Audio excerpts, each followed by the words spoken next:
Hello everyone and welcome to The Spectrum. I'm your host Andrzej Bergsman and this is session number 3. Academy Day number 8, Artist versus the Machine is coming up this October, but before that, let's wrap up past Academy Day session listening to the interviews I did at SOA Academy Day number 7. That was almost 1 year ago.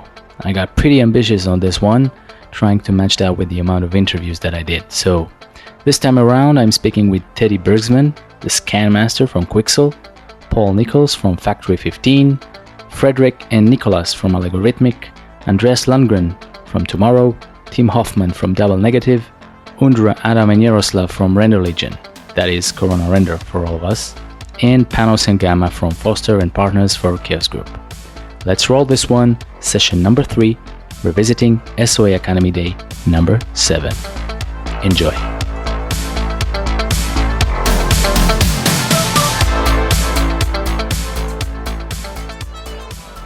Hello everybody, we are here at State of Art Academy number 7 and I'm joined here now with Teddy Bergsman from Quixel. May I say this, you knocked our socks off with your presentation and a little bit of disclosure, we talked a bit before. So please just tell us a little bit about the backstory of Megascans, about yourself a little bit. Yeah, so my name is Teddy Bergsman. I've been working in the games industry and VFX industry for about 10 years. I've been doing scanning for as long as I can remember. I had the opportunity to be taught graphics at a very young age because my stepmother was working in the CG industry. And at around 16, I started experimenting with building different types of 3D scanners. It was just an obsession I had, and that obsession, kept going. And so when I was around 18 years old, I built the first technology that kind of was the first prototype of the Megascan service, or the Megascan scanners. And during this time, I had also built kind of a portfolio for myself and got headhunted for a job in the games industry. So I worked in AAA games for 5 years, doing a lot of texture automation tools, scanning, that sort of thing. And during that time, a lot of ideas started sparking, like building a massive material library of scans and also creating texture automation tools for the industry as a whole and not just a single studio. So I decided to start a company, and I started Quixel around 6 years ago. And we started out doing a couple of Photoshop integrated tools, texturing tools that were scan-based. But the idea all along was to create Megascans. So I created these tools to fund the company, and all of the money went into building the Megascans team and the Megascan service. So today we're about 50 people, and we just launched the service 4 weeks ago after a 10-year journey. So it feels good. Now we're just pushing out new content all the time. And the service itself is revolving around physically based textures, surface scans, 3D objects, vegetation, all consistently calibrated and curated in a way that it's logically organized into ecosystems, very easy to use and so forth. And it's been out for just a little while, but it's already been used in quite a few productions. We were very lucky to gain a lot of interest during our beta period, and just recently there was a movie that we were quite involved with called The Jungle Book, which used a lot of the scans from our Southeast Asian vegetation library. So that's kind of the journey in a few sentences.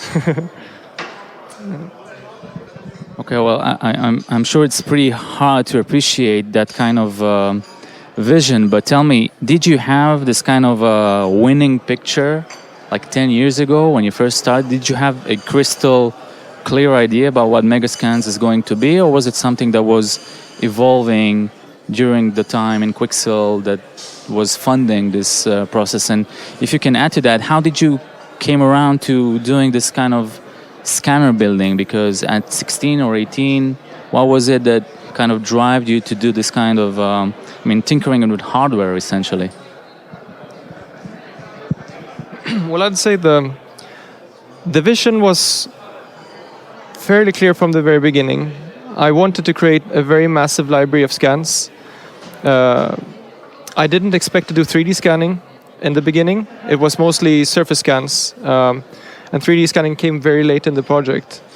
But as for Megascans and the tools, the texture automation tools, those initial visions were incredibly clear, and I just worked my hardest to achieve those goals. And I'm not sure where the ideas came from to do 3D scanning in the beginning. I think it was just this insane desire to translate things from the real world into the computer. I was doing a lot of computer games, worked freelance, wanted to speed up my own pipeline. And at the time I was working on a zombie game, so I wanted to create, zombie faces of my friends.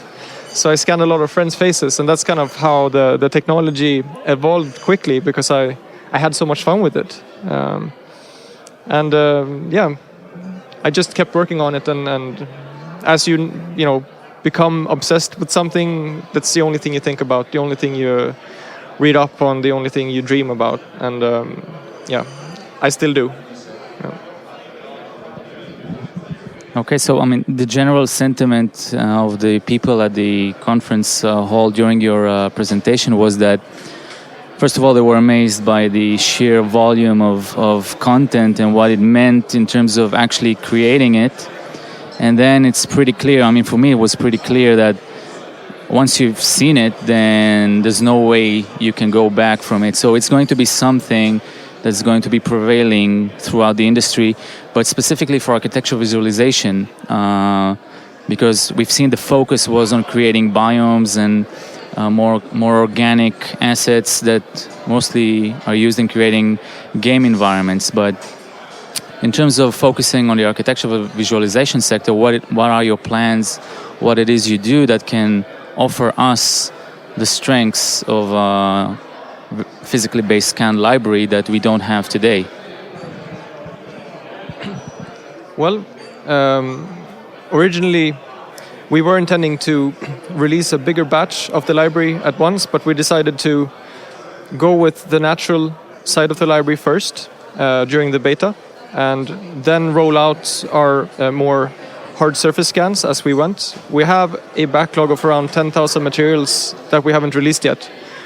And on a daily basis, right now we're scanning a lot of archviz materials, very high resolution materials, so 8K pixels per meter style textures of different textiles, leathers, woods, stones, anything you can think of that is fitting with an interior or exterior archviz setting. So our plan is also to provide ready-made plans in the library that are catering both to games but also archviz, and those plans are all based on our scan library. So our ambition is to create highly photorealistic but very nice and tidy plans, and so this is something that we will be rolling out quite soon, actually, both the hard surface and textile materials and the plans. These are all within a 2-month time frame. And in general, we work very hard to expand the library quite rapidly. I've worked 6 years to create a pipeline that's fully automatic, automated scanning hardware, automated scanning processing pipelines. So we can scan hundreds up to thousands of things per week and release those as finished assets the same week. So you can expect a lot of nice things to come for the archviz industry in the very near future. Okay. Obviously, you mentioned you're going to expand the team, and I'm interested, and obviously our viewers would be interested as well. Are you looking specifically for artists that can join your team to offer a better alignment towards different sectors? So, for example, archviz artists, is this something that you're thinking about or going to do? Yes. We're actively looking for good and talented people that share the same vision, that have the same passion about scanning. And we're mostly from the games and VFX industry. We have no one in the company who's from archviz. So this is a very new field for us, and thus it's very important for us to get to know the correct people, get the right opinion, and to have someone in-house to direct that would be the absolute best thing. So we're certainly looking to expand the team in such a way that we can cater to new industries, because it's the way we want to go forward. We want to be kind of omnipresent in a sense. So basically you want to scan the world, essentially. Tell us a little bit what you do besides work. There's a kind of a rumor going on about what you do in your spare time, but feel free to tell us about it. And do you have some kind of special things going on in the company, off hours, during expeditions, maybe a little Pakistani story? Well, in all honesty, I work quite a bit. Traditionally, I've been working 18 to 20-hour days for the past 6 years. It's a lot of work, but when I do get free time, I'm a musician at heart. But to answer your question about Pakistan, well, we do a lot of scanning expeditions, and a few of them have been in Pakistan. We're actually scanning Pakistan on a daily basis, and I've been part of some of them. And those are very interesting, because it's a different climate. We actually got cornered once by Pakistani military. We were out in the middle of the night scanning in a residential area with this huge metal machine that looks like a nuclear bomb. So someone, of course, called the police, well, the military, and we were held at gunpoint. They were very aggressive, very frightened, and luckily one of the guys, calmed them down, and we were able to get out of there alive.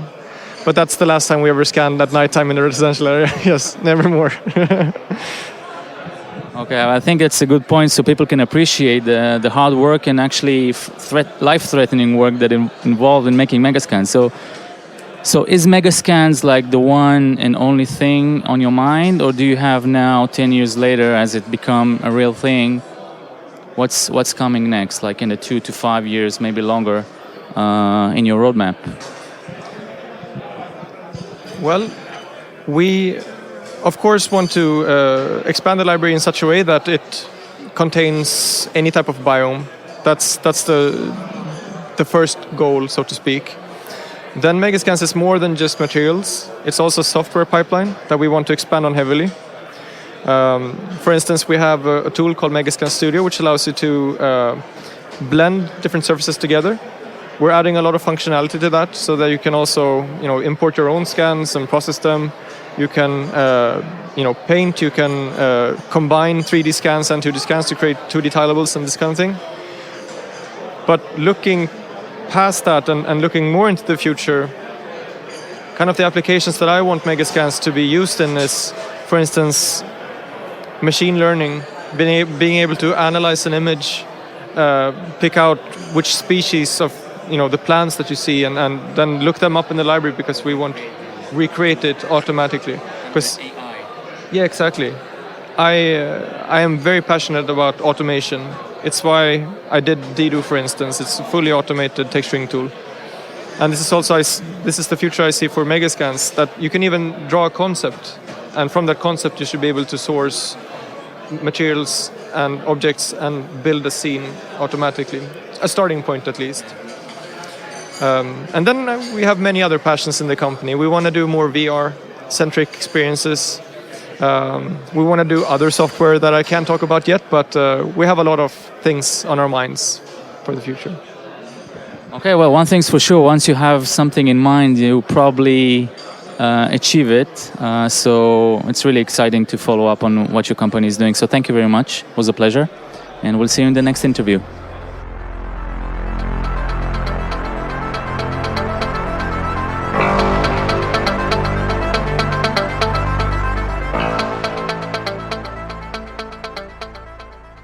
Okay, so hello everybody. We are today at SOA Academy number 7, and joined with me here is Paul Nichols from Factory 15. It's great to have you here. Your first time at the Academy, I understand. So to start off, following your presentation, my first question would be, when you first started Factory 15, you probably had some kind of vision in mind, and seeing the stuff that you do today, what can you say about what it was in the beginning that you thought about it's going to be, and how it become Factory 15 that is today?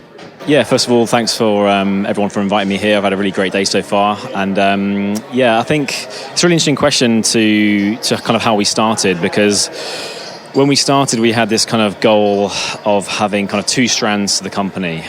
One kind of strand which used our kind of skills in architectural visualization to kind of create a financially viable company. And the other strand, slightly more creatively driven to pursue our ambitions within kind of short films and fiction, and pursue directorial careers, basically, both individually and as a collective, as Factory 15. So, and that kind of ambition has kind of, came to a fruition to a certain extent. We have projects still on both sides of the coin, but we also, I think we're more consciously trying to do is merge those two worlds together a little bit more. So the work we're doing with architects and developers is of a similar kind of aspiration and level in terms of narrative and storytelling through animation that are more, on the surface, creatively driven work kind of aspires to be. So I think we're hoping at the moment that, when we started, they were very different strands, but we're trying to merge them together more than it ever has been before, basically. Okay, so and also seeing the workflow, it is quite similar. Mostly, you've shown two projects, one of them being related to archviz more, and the other one is TV series concept, if I remember correctly. So the workflows are kind of like following the same lines, even though it seems you do two different things. So how do you grow a team to do such complicated projects, or seemingly complicated projects? Because you do on-camera shooting, CGI, building props. There's a lot of planning involved with the shooting, with location scouting. So what it is you do to become a team that adapts to do such things, and if you can specifically say what are the things that you focus not to waste time on, and what are the things you focus to invest more time on as you grow like that?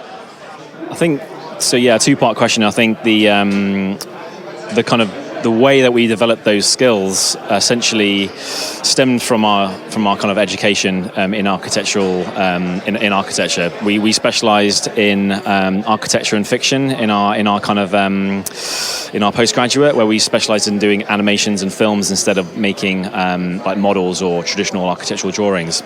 And I think all of the projects were always very ambitious, what we would try and do, both technically and narratively. And I think that is just, that kind of mentality has just progressed, and slowly we've kind of, the quality of those things has kind of got better, but the ambition has always been there since the beginning. And I think it's really hard to pinpoint exactly how that kind of happens on a project basis, but it's sort of like not being afraid to kind of do things you don't know how to do, and you most of the time you will figure out how to do it. Like my presentation today, like you mentioned, showed two very different projects: a film project from a kind of TV and a TV project, and an architectural film, to showcase that the workflow is exactly the same, and no matter what the kind of content, and the ambition is the same. And the two shots that I went into detail on within the presentation were really ambitious shots that we had no idea how to do before we actually did them. So it's not like we have that knowledge before we do these projects. You learn on the project, and the trick, if that's what you're looking for, is to not be afraid of entering something or committing to something that you don't know how to do, either technically or creatively, because you will figure it out with the help of the internet and the help of good people around you. You'll figure it out, basically. Okay. Can you tell us about the new studio co-working space you recently opened? What was the drive to do that, and what actually can be done in that kind of venue? Yeah, I'm glad you mentioned that, actually. So recently, like in the last 2 months, we've moved office. We were in the same office for 5 years. We started 5 years ago in an artist studio in Brixton. So a very small office. 1 or 2 people have joined us for a good old party there. But it was just time to leave. The space had kind of, we more mentally outgrew the space than physically. And we had ambitions to do a few things. When we decided to move, we were like, okay, we want to have a gallery. We want to have more of a connection to the art world, both with ourselves and also as a kind of facilitator for other people's work. So we kind of started that. So we've got a space now at Elephant and Castle, which enables us to showcase our own work, other people's work in a formal gallery. But then also the space allows us to share the space with other people, and we're inviting other people within the film and television industries and other kind of industries, gaming, design, arts, photography, to kind of share the space with us, because we were quite conscious not to be too insular with our workspace and our mentality. And so much of a part of our work is about collaboration with other people, whether it's casting agencies, producers, other VFX studios. So I think that collaborative nature is now just more formally presented in the space that we work in. But it also allows us to kind of do other things, like we've got a dedicated VR room, for example, that we can constantly be doing R&D and testing in that new kind of form and media, both in terms of visualization as well as in terms of like more experimental kind of art or interactive projects that we might want to explore. So it enables us to do so much more than we were able to do in our other space. So we're quite excited about it. Cool. So you mentioned the VR room, and thinking about the main title of this event, Reshaping Archviz. What do you think that is something you personally would like to explore right now that's going to be the standard, or you think is going to be the standard, like in a period of 2 to 5 years from now, that everybody should try and focus on it right now? In terms of technologically,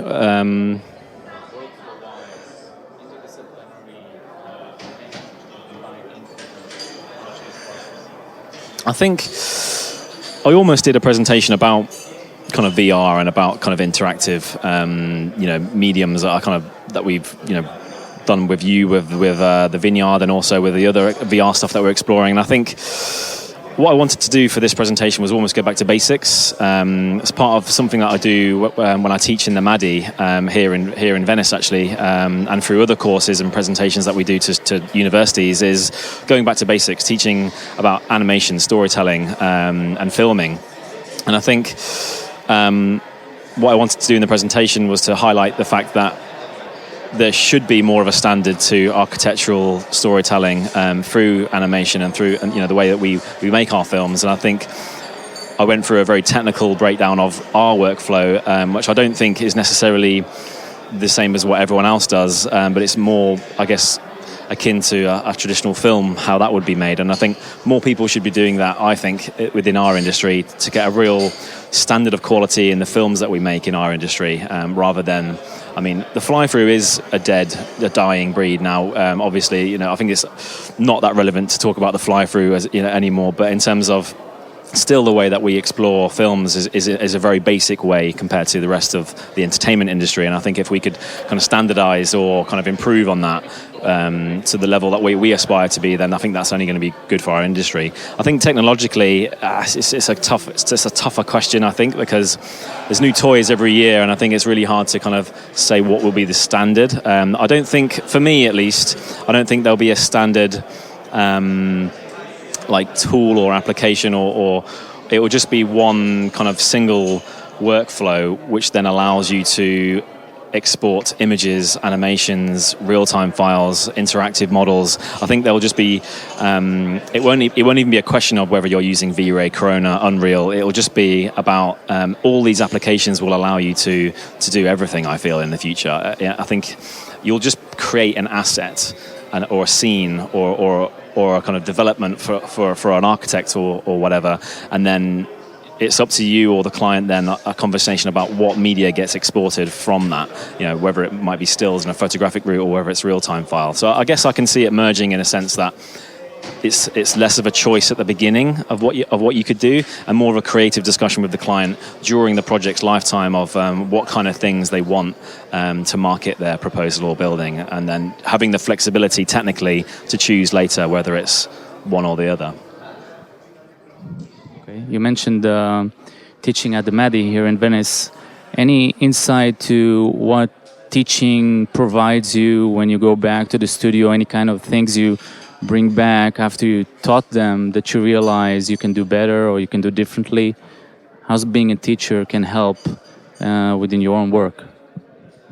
Yeah, I think that really goes back to what I was saying earlier about the format of my presentation today. I think when you go and teach storytelling, or to people who have never done that before, you really kind of hone in on yourself at the core things that you need to teach to communicate the process, and then that only reaffirms the way you do it back in the studio. I think there's a tendency within a team, especially a small team, to kind of have a certain workflow and then kind of skip a few steps because you kind of know how to do them, or the process. Like, for example, storyboarding or previs, or certain kinds of scripting or writing the idea down in a certain way. I think when you teach things in a very simple way, I think it reaffirms those values to yourself, so that you keep doing them within your own practice without skipping them. Because it would be very easy to be, we sort of know what's going on. We'll skip to this phase, where actually those early stages are super important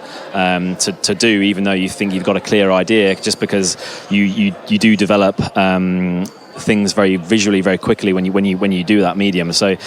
Yeah, and in my presentation, I really wanted to hone in on the storyboarding, pre-visualization, and the preparation for the shoot, design work, all of these things that really inform the final result, which I then revealed at the end. So, great. So, and to finalize that, if someone wants to work at Factory 15, what would you say are 3 things he needs to do to capture your attention?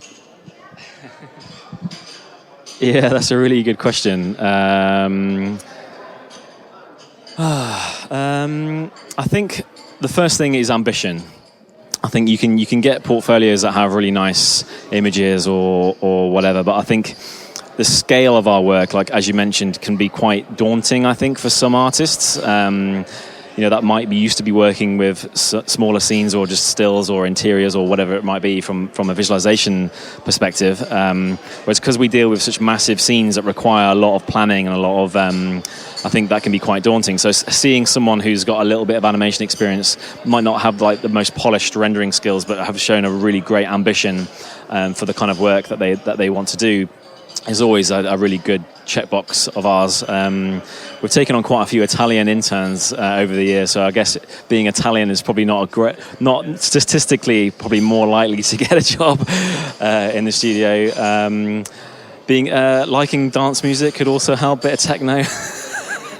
There's a few of us in the studio that do a bit of that, and everyone else has just got headphones on, listening to their own stuff. But no, I think ambition and drive, and just obviously because we're such a small team, having that kind of social connection with people helps a lot as well. I think being sociable and friendly, always a good quality in people, especially in a small studio environment. So yeah.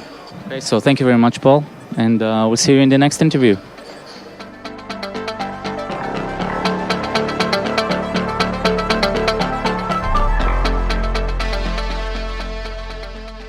Hello everybody, we are now here with the Allegorithmic guys, Fred and Nicholas, and to kick it off, start by telling us a little bit about the company, how you got started, and your main focus today.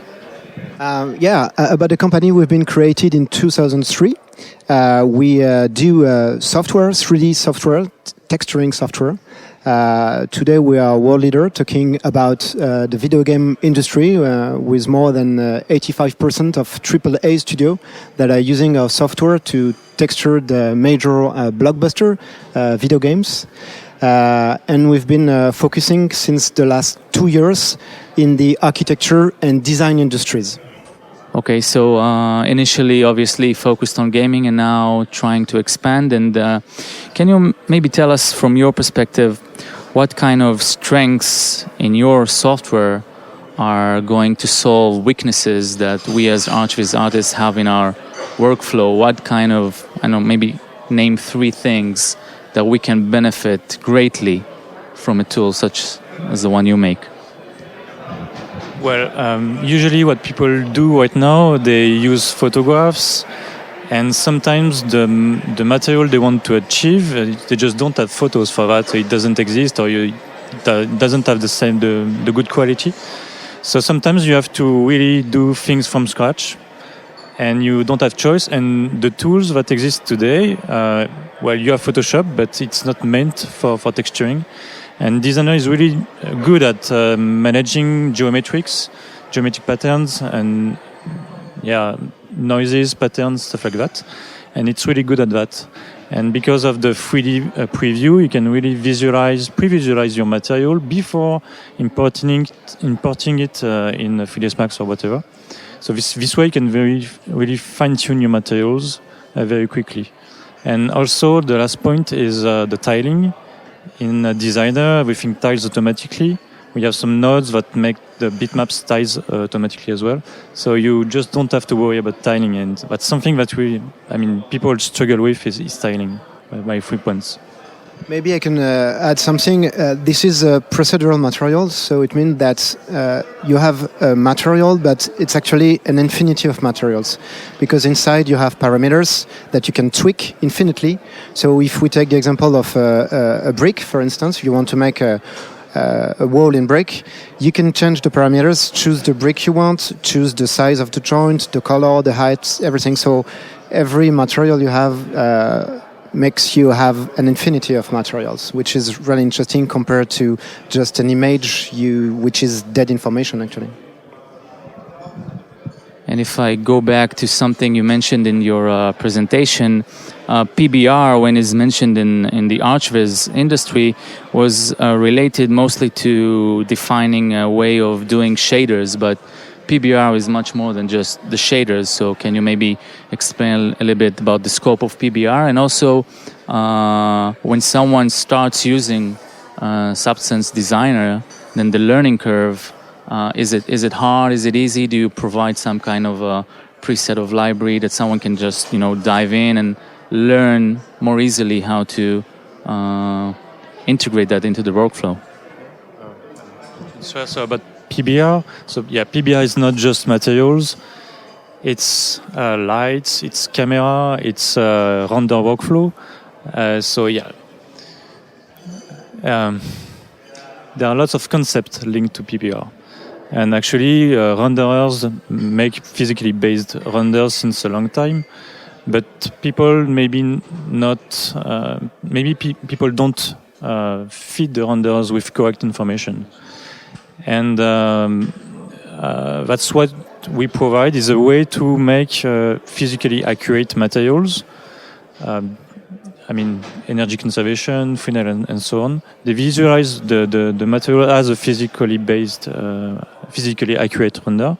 And when you export your materials from Designer, you are sure that you don't break any law.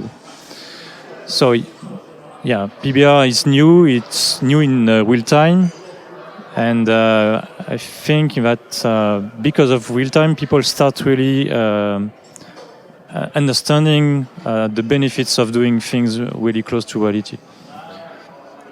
And what was the second question? If there is the learning curve. Yeah, some kind of ways to learn, tutorials, preset of materials that people can just figure out by breaking apart some kind of presets. We have a YouTube channel with lots and lots of tutorials made by Wes McDermott. So we have playlists. I think we have seen people in a day or two, by just watching tutorials, learning the software at a very decent level. And then it's just a matter of practicing. I think that's in few days you get already all the basics and start making nice looking stuff. What we can add is that for the architecture industry, we know that those guys don't have time to work. They can't, like maybe in the video game industry today, have artists that can spend hours to create an environment. They have 5 days to do an image. They don't have that time. They will take the time during their career to be an artist like Nicolas is. So that's why we created this architectural library where they can find all the materials they need to work every day.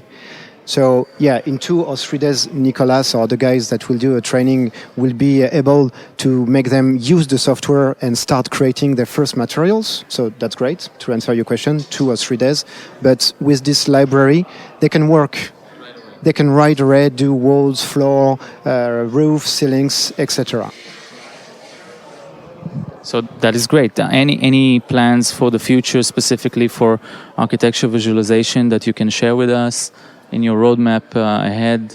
Again, talking about this library, today the aim of this library was to have 80% of what the guys need. The idea in the next few months is to have 100% and then have some more exotic materials, because when you do an image in archviz, you always are looking for, this material that is so particular in our image. So we will increase that. Then, do you think about something? Yeah. In Substance Designer 5.5, you have added an MDL editor. So MDL is a material definition language that has been created by NVIDIA. And maybe this material definition language will become a standard in the industry. So for now, it's supported by IRA. VOA Case Group has announced the support for MDL.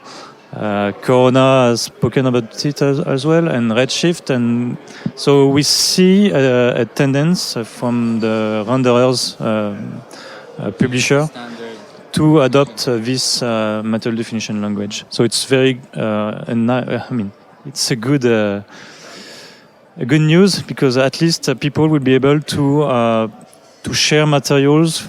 And no matter the renderers, they will get the same result. And Substance Designer allows you to create these materials from scratch. So you can create multi-layer materials, all these complex car paint materials, And yeah, that's something you can do in Designer. So you can mix substances and MDL and make very, very nice looking materials directly in Designer.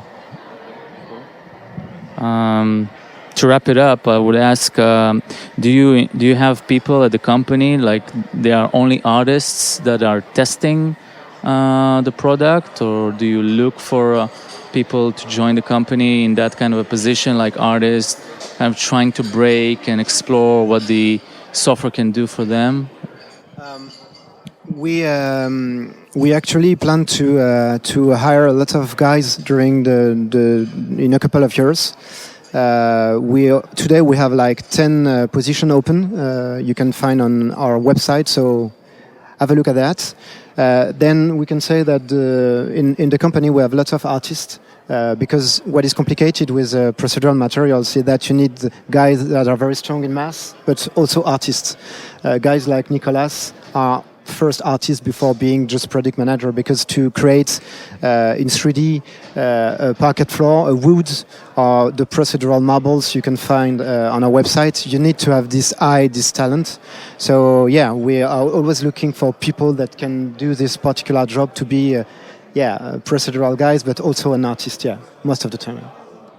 Okay, so thank you very much. I hope people that are interested in that will approach you through the website, and we'll see you in the next interview.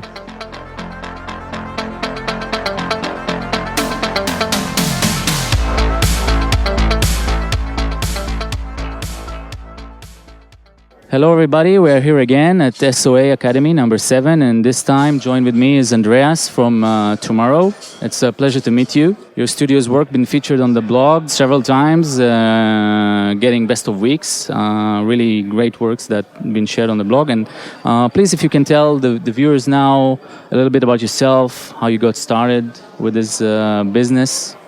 Well, as I said in part of my presentation, it was not a natural thing to start with. We always did drawings or graphic design and VFX work, so I've been always very interested in that kind of things.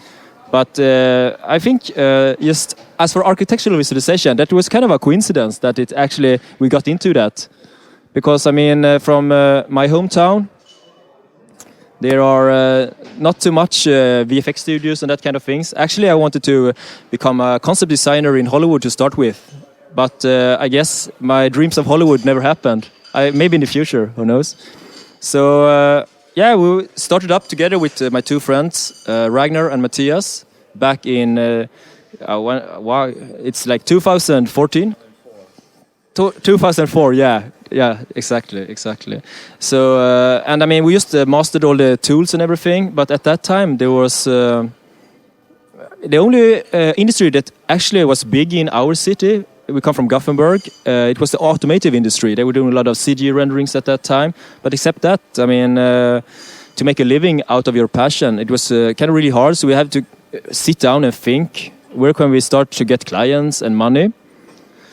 And I think by that time, it was like the first generation of CGI companies had been around for a couple of years, but they were doing a lot of marketing stuff for residentials and just pure marketing. So, but the architects by that time, they were still doing a lot of hand sketches and drawings. So they were kind of skeptical to begin with. Why should they use the digital tools? So. On your website, at the About section, you write that you do not create images, you create change. That was really interesting to read. I mean, you focus on telling the story, but tell me, how do you create change with your work, with the images that you make? And I know you do a lot of competition work, and those projects win first prizes, but if you can kind of like distill that concept about creating change. I mean, it's a very bold statement, of course, to create change, and but that is something that is the purpose what we do. I mean, we're not making images these days. As my lectures here have been about, is we're very much a part of the design process, and by making change, I mean, it's really important to understand. I mean, why I go to work every day, what we are doing at our studio. Because, I mean, we're part of something greater. I mean, it's always team-driven. For example, I mean, I usually say like this. I mean, in a project, there is at least 5 people involved at minimum. I mean, it's we as the manager or we as a studio. Then it's like a 2D or a 3D artist. But then it's always the architect and the architect's client. And in the end, it's also the community, I mean, where we are working. So, I mean, we have to be very conscious and very aware of that the things we do, how we portray them, and the kind of programming we do. Because, I mean, these days we are programming the pictures. We spend more time with the entourage in our pictures than actually playing with the parameters and the modeling.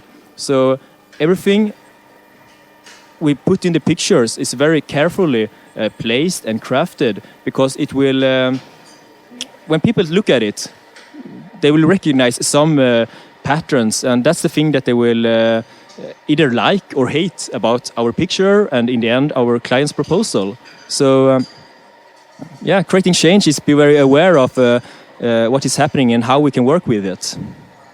Maybe I don't know if that makes sense. It makes a lot of sense, but do you have some kind of structured process to this? I mean, when you talk about designing or being very conscious about where you place people in an image, animals in an image, cars, things like that, daytime, seasons, do you have some kind of structural process to this, which is based on the project and the location, or is it more kind of like, feeling kind of an approach? That's a really good question. Actually, the simple answer is based on reality and references. I mean, I think that's the most common mistake that all people I see. I mean, I see a lot of images, I see a lot of portfolio work, we make a lot of reviews, and we always have like internal discussions about imagery, because that's a really important part. But as soon as people start to work and make something from the back of their head, from their imagination, there is where things start to go wrong. And I mean, every time in our office, in our studio, for our internal discussions, every time we give criticize internally, constructive criticism, is when people don't have any reference. So I'm asking, okay, why does it look like that? And can you explain, how did you think? And sometimes you say, yeah, I think it felt good, or that is how I think it is. So my next question is always, are you sure? Why did you choose to do it like that? Do you have a reference? And all the time when things have gone wrong, they don't have a reference. So I mean, but not only to preach about using references, I think it's the most important part is to understand what is a good reference. As for me, for example, I mean, I've been doing images for over 20 years, getting money out of making images. And I use reference in my daily life also. But the references don't necessarily have to be like a beautiful photo from a professional photographer. I mean, sometimes it can be like a really sloppy iPhone snapshot or something, just something that I want to remember, or just the information is the important part. I mean, for example, we always use in the studio. I was asked my artist, okay, do you know how far between in the street line, how far is it between the planted trees? What is happening in between? And you know, all the things we take for granted. I mean, it's so easy to walk around here and we see a lot of hard work that people put into designing the space, but we never stop. And it's important to start thinking and reflect, why does things the functions and why it looks the way it does. So I think that is what is important to us today. I mean, it's all about design, because someone or a lot of different people have been putting a lot of heart and thought and a lot of hours into making something working.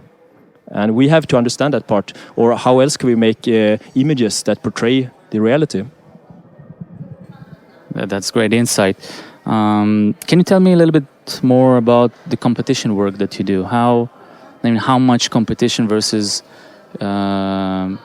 standard work do you do, and what is it with competition work that leverages the skills of the studio, if at all? I would say today, as for competition work, I think it's about 10% of the work we do. I mean, we kind of choose to do like this because, I mean, of course, competition is what put us in the spotlight out there and make us work with like the interesting projects and with the interesting clients, because then they don't have as much limitations, because they don't have a real client. They can use more their imagination, and it's more about creating the future. So that is what I think. I think the competition part is a lot more creative, and that is why I am personally like attracted to that part. But also, I mean, if we were only to do like 100% competitions, it would be, I would be living on bread and butter or on water almost, because I mean, it's the economics related to the amount of hours you put into that work. It wouldn't be able to run a company by that. But it's also very important as for a branding perspective. And I also think that it's good for the competition work we do at my studio. We try to rotate between different persons and different teams, because so everybody have the chance to do some competitions, because that kind of because of the short deadlines and the ever-changing design process. I mean, we can get a new model that has to be updated, and the client has some new thoughts they want to incorporate into the design. Then you really have to be on top, because then it demands a lot more from you as artists. You have to plan your work much more carefully. You have to be more structured and more flexible, but also be really good at communicating. Because, I mean, how much extra time will this change do to my work? And you have to be able to communicate that in a good way and explain why, what to do and what not. So it's a lot about learning to directing the process and not be a slave to the client, but be on top rather. Okay, thank you. So, final question I usually ask: if someone would want to work at your studio, what would be like the 3 things he should really focus on when he approaches to capture your attention? First off, you should be a really nice person, because, I mean, at our studio, we have a very unique pipeline we develop ourselves, and how we work with the tools, the workaround, and all the hacks. Because, I mean, when we started, I mean, we had to invent all the techniques. There were no forums, no blogs, nowhere to learn from. You just had to think yourself. So, I mean, first, I can teach someone to be a good artist, but not to be a good person. So, I mean, that's number 1, of course. But number 2, I just think it takes 2 skills. I mean, it's being a curious person. You have to have an open mindset, and you have to really be eager to learn what is happening around you and want to absorb all kinds of information. So, I mean, from that, I think you can. That's the foundation of being an amazing artist, actually. Thank you very much, Andreas, and we'll see you in the next interview.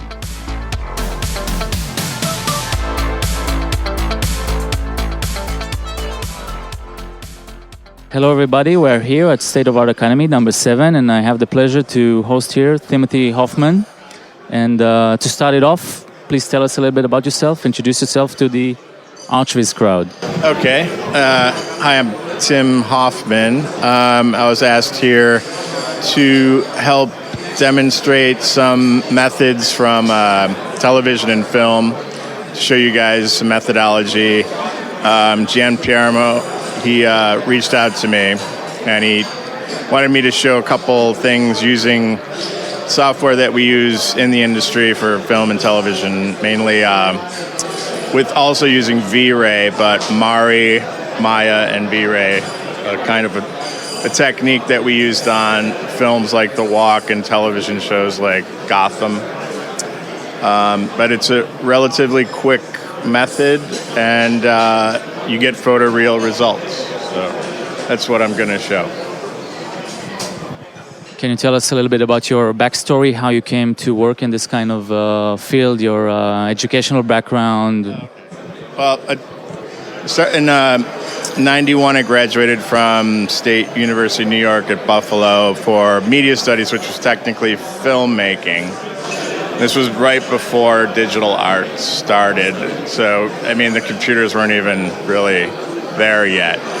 But after I graduated, I started using some desktop publishing programs at home and worked on that for a couple of years, and then went to Los Angeles, started working with Activision, cut scenes, then over the years progressed into some television and then film, which I've pretty much been sticking with, that and advertising back and forth for the past, 15 years or so. But that's pretty much an overview. Yeah. So something that I'm interested in, I mean, the component of architecture in things like film, games, TV shows, I mean, what kind of weight is put on that aspect in terms of having trained people? Like, how many architects are working within your industry involved in creating all this kind of stuff? So, the balance of, just making it up, or actually having trained people having a controlled decision-making about how things should look or not look in terms of... And then the follow-up question would be what we can learn from you bringing back into archviz. Yeah, as far as... the modelers do all the hard work with the buildings, and they do have to...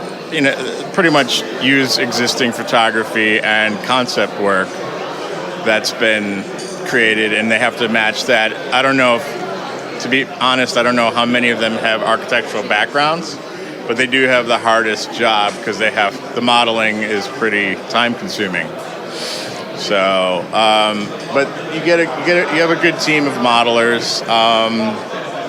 It depends on the project, obviously, and then sometimes when you have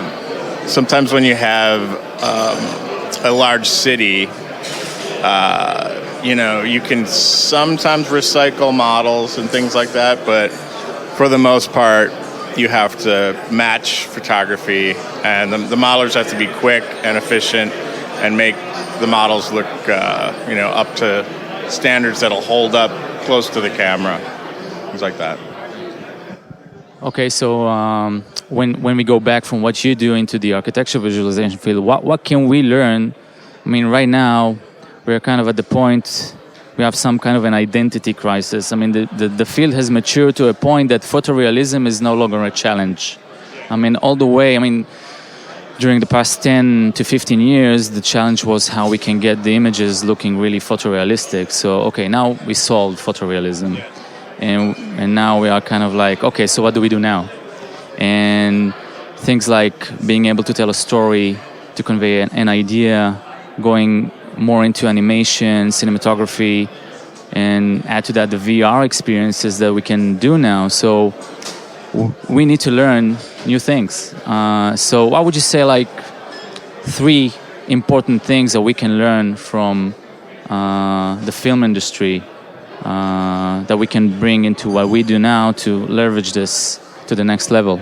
I think one of the big things is we need to have speed the quality level has to be high, but when you're working with television and film, it has to be photorealistic, and it also has to be done at a pretty rapid pace. So some of the techniques that I'm going to show are gauged to accomplish that. Just keeping, so that you're not spending too much time on, one single building. You can cover an entire, section or cities, and you can do this within a day or 2 days and have results. That's basically, I think what is needed currently is turnover or speed, and keeping it in a photorealistic sense, so. Okay, so your talk is coming up next, so I will not keep you longer. So thank you very much. It was a pleasure, and we'll see you at the next interview.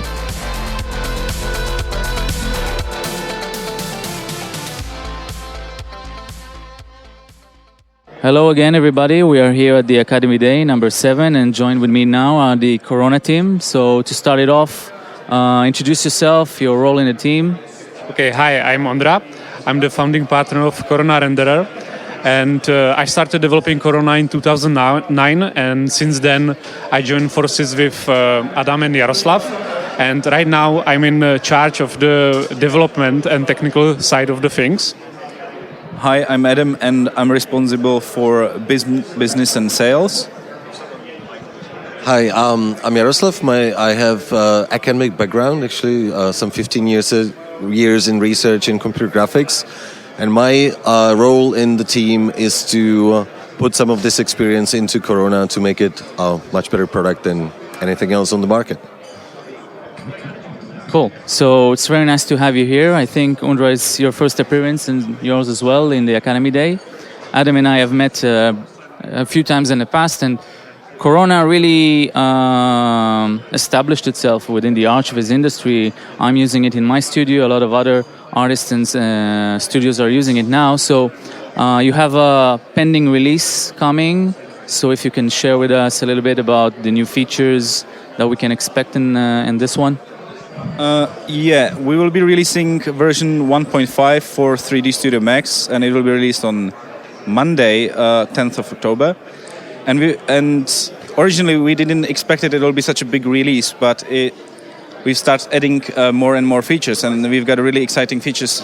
So we think it will be a really strong release because we've got this new feature which is called light mix, where you can change the intensity of the lights during the rendering, in interactive rendering or after the rendering. You can save these presets, but what you can do more is that then the other kind of similar solution, you can also change the color of all the lights without need to re-render it. And there's basically almost zero speed penalty on this. So you can have 10 different light passes or light groups where you can change the lights, and this will not almost slow you. Yeah, it's absolutely perfect. And the second feature is post-production processes, which I think Ondřej can tell you a bit more about. Yeah, so the post-production improvements in Corona are kind of, I would say, evolution. It's in every new version we add some more. We are listening to the users. Basically, we gather the feedback on what they want the most. So for the 1.5 release, we did quite a lot of it because there were a lot of requests. So the first thing that we did is the filmic mapping, which got really popular in the community lately. And that allows you to tone map your images with preserving all the color richness in them, in both the highlights and the shadows. Next thing are the standard controls like saturation, widgeting, and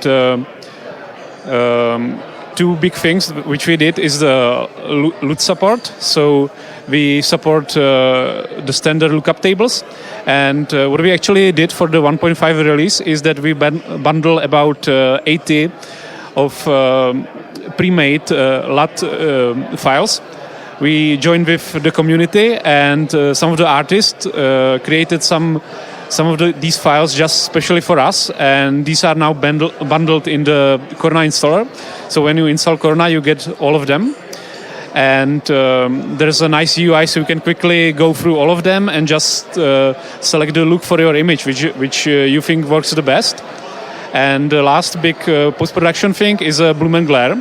So you can create the realistic glow and glare. You can edit into your images. And all of these settings have the standard Corona post-production features, which means that you can edit them interactively during the rendering and after the rendering. And maybe one last interesting thing is that we are currently developing a standalone application which will allow you to do this kind of post-production outside of Corona, outside of 3ds Max. So you can just open any image rendered in Corona and apply the same strong toolset of post-production options just outside of 3ds Max. Okay, that's super interesting. I've had the chance to play with some of these new features with the daily builds, which is looking quite good. And so further along, as you add features and Corona is being evolving and developed more, I guess people will start to look for more substantial information. So in terms of documentation or training that you are currently or about to offer, is there any kind of news in that kind of department from your side? Well, we feel the need that there is basically the need to educate the users, and we were thinking how we can do it the most effective way. And one of the options was basically that we will start kind of lecturing the end users, but this would be very inefficient. So instead of doing this, we started a program which is called Corona Academy, which will start in November, and this is kind of official certification course which is intended for CG tutors and lecturers. They will come to us for 2 days. They will spend the time with the development team, and we will teach them everything what we know about the Corona. So this way, these guys will get certified. They can start their own courses for actually the end users, and end users can be sure that the quality of this training is really certified, is standardized, and that they getting really the value for their money. So this will start, as I said, in November, and we've got high expectations from it. Yeah.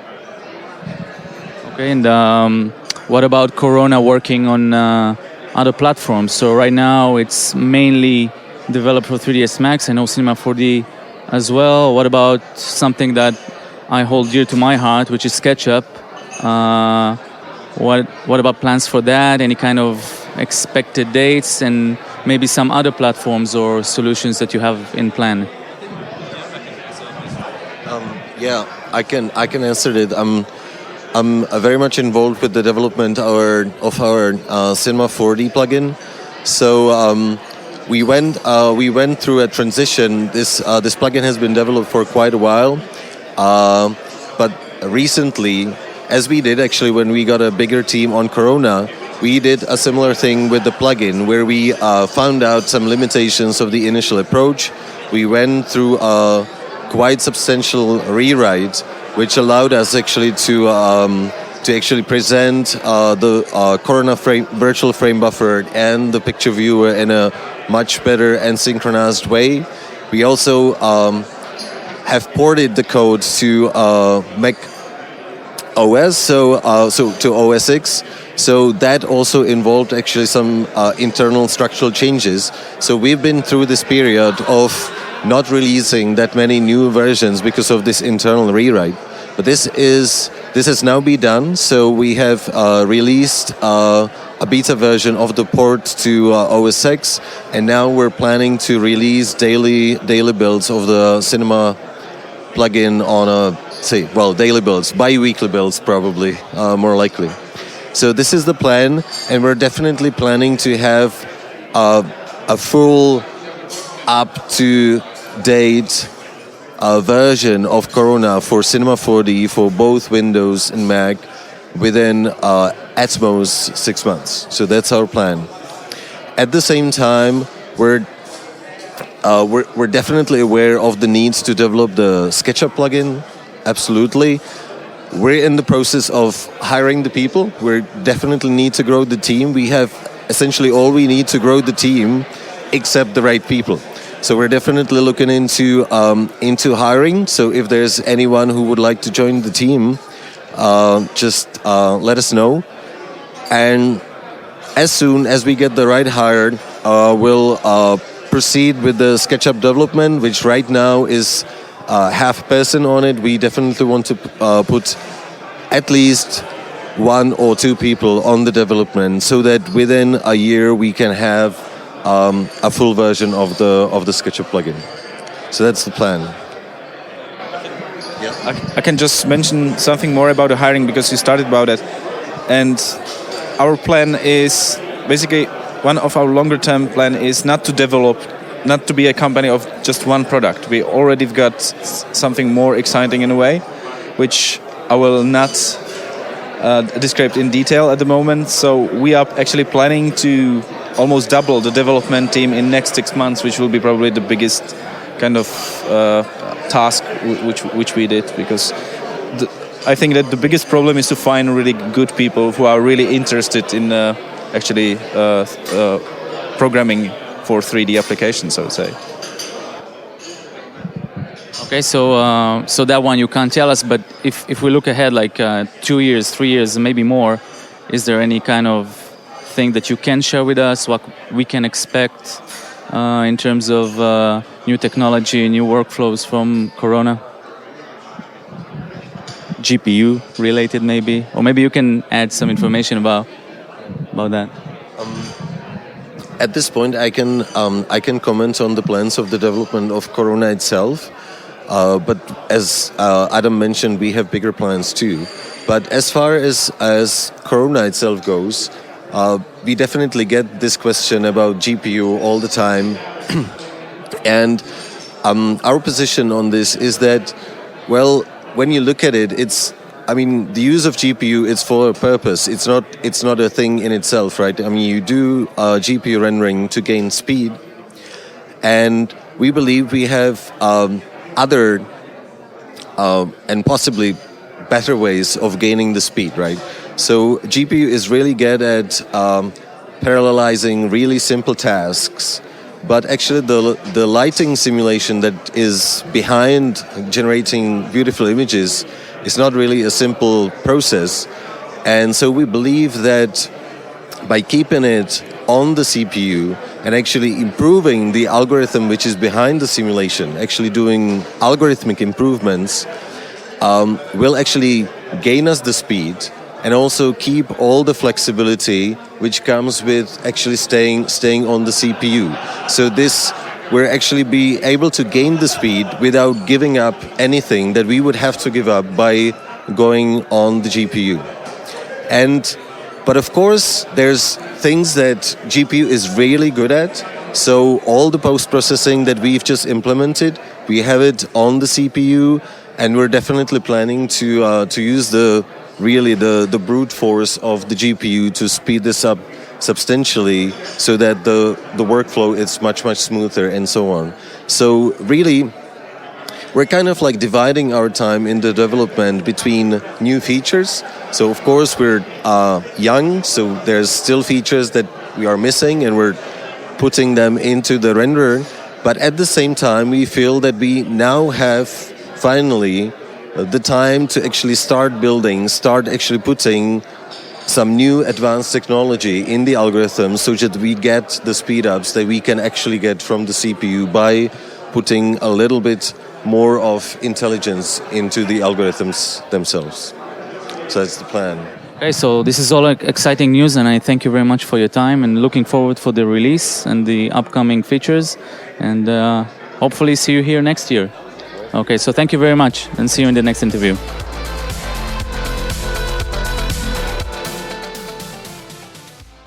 Hello everybody, we're here at State of Art Academy number 7, and I'm having the pleasure to host here the guys from Fosters and Partners, Panos and Gamma. So to kick it off, a little bit of an introduction, who you are, how you came to work in Fosters. Hello, thank you to Chaos Group and State of the Art Academy for inviting us to be here. So I'm Panos, I head of production at Foster & Partners, visualization team. I've been at the team for 10 years in January. When I first started, it was 7 people and just doing sort of still images and the occasional animation. And now we're 25 people doing 5 different disciplines, and there's a big production pipeline in place now. So that's been a development while I've been there.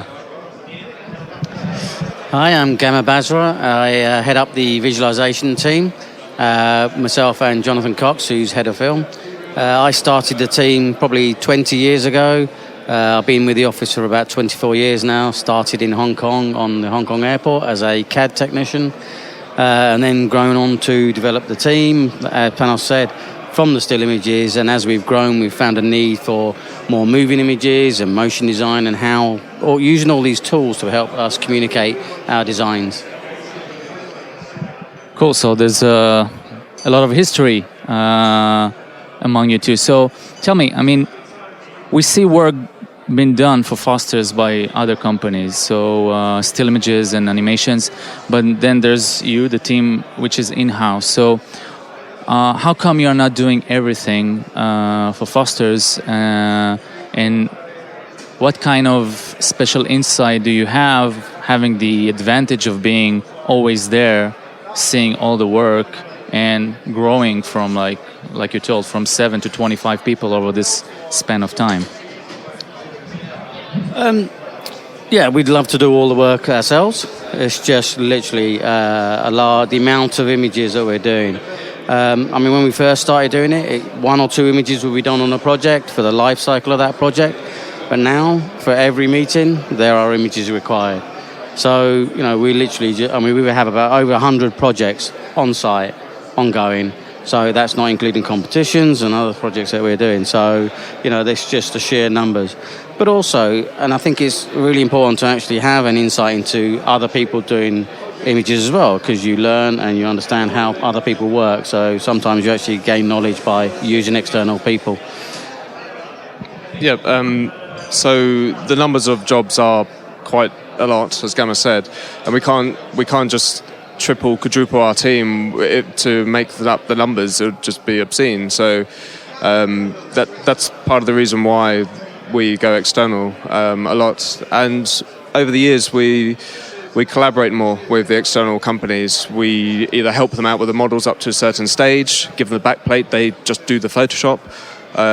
We do the camera paths for animations, because sometimes we'll give the Chinese companies just a model and then here's a storyboard, but then what we get back is their idea of the cameras, and it's not what the Europeans or our clients would prefer. So then we have full control of the cameras and we give them a lot more information. So there's a lot more collaboration going into the future.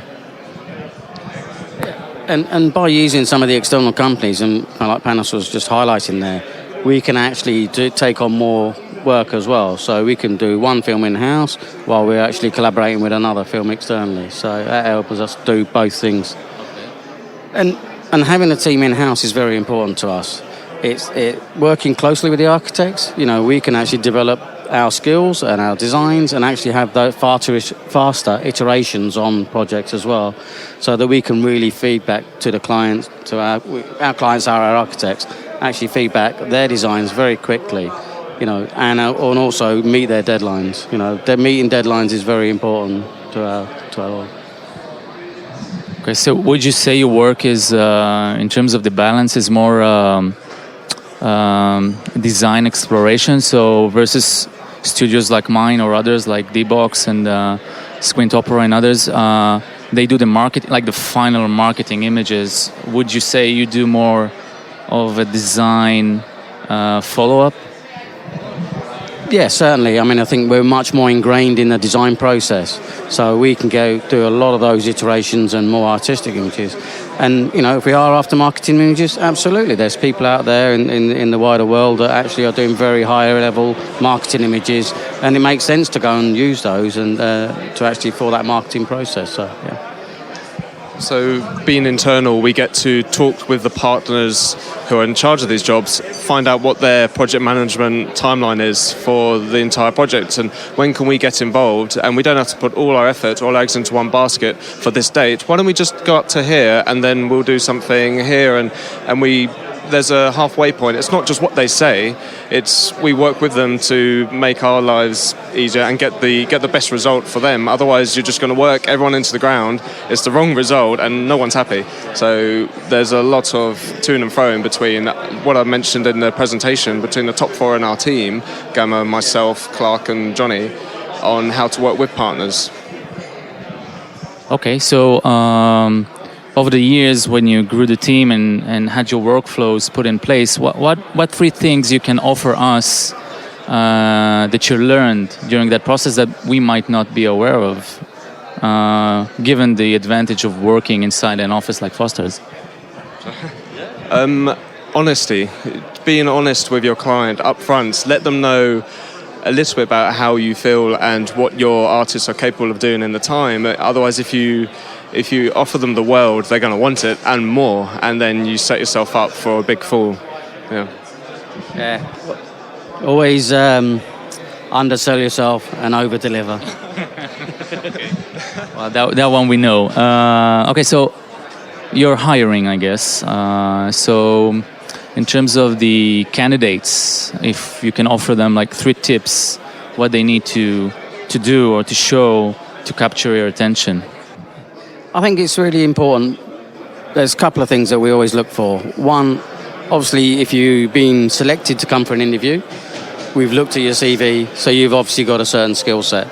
So really then it's about how you can fit within our design team and the rest of the guys actually working with us. So we're obviously looking for, fill certain slots within our process. So whether it's for still images or whether it's for the animation team, we're looking for certain people. So it's key that, one, you've got the skill set to do it. I'd rather have more of an artistic person because I think it's easier to teach artistic people the technical skills than it is to teach a technical person artistic skills. What things they don't know is the opportunities that they have once they're in the office to grow, to look at other things, to do their R&D, do their personal things after work as long as it doesn't affect deadlines. But there's lots of opportunity, not just to stay doing what you're doing, but we've got 5 different disciplines and sometimes you become a bit of a generalist, not just doing that particular role that you've been hired to do, but to filter into other teams. And the best projects that we have, and I enjoy, and everyone enjoys in our team, is when we all collaborate on one big film. We have the still image guys helping out the motion graphic guys, helping out the look and feel for the animation team, and then the compositor at the end, and everyone all just mixes together. Sometimes when we have the right project with the right amount of time. Just one other thing as well, I think, we're always a team that's learning. So when the people come, we want people who are keen and want to knowledge base. So we are being an external people expert. So we had a session with Pixar and storytelling. So we're always learning and want people to know that actually it's not just something that you've come, I've honed all my skills, that's it, I've finished, I'm an expert at everything. It is always about learning. And that's the process we're always keen to sort of push with everybody. So if I continue that kind of line about learning, what it is that you think in Foster's right now is going to be the standard or something to explore looking 2, 3, 5 years ahead that we don't know right now. So any kind of insight about that? So things that you don't know right now, it's difficult to answer that particular part of the question. But in our team, we've always been looking at different ways of doing things and the latest and greatest, and there's 25 of us always looking for the next best thing. So we're all in our way looking for the golden answer of what are we going to be doing in 5 years, and then in 5 years time we always look back and go, we were actually doing that 5 years ago. So the current things we're doing in-house now will become the norm, and we're doing a lot of real time is the answer, I think, from me. Yeah, again, we are collaborating with a lot of graphics card people. We're doing a lot of stuff with games companies as well. And again, we're fortunate in the sense that the name does open doors to us, and people actually want to come and work with us. And Panos is right. I think, the real time GPU rendering, all those sort of things. Anything that gives you quick feedback. Yeah, because time is critical, not just for us, for clients, for everyone else. So it's bridging that time gap. So if you can actually show your client very quickly, this is what the design is. Again, like I said, our architects are our clients, so we can show them their schemes very quickly in the spaces and volumes. That will help the whole design process go quicker. So one thing I'm curious about, and it came up at the Tim Hoffman presentation. Obviously, Foster's is designing buildings in London for a long, long time. So, do you have some kind of secret entire London model already made that you just drop building in or don't you? No, we have access to a very high detail model. It wasn't our model; it was a model from an external thing that we purchased. And again, we license that, and certain areas that we need to then highlight, then we do that. But we don't just build in London. 80% of our projects are overseas. So again, that's always a challenge. Depending on which city we're building in, sometimes it's in China when there's nothing there at all. So it's always a challenge. Okay, so thank you very much. It was a pleasure, and we'll see you in the next interview.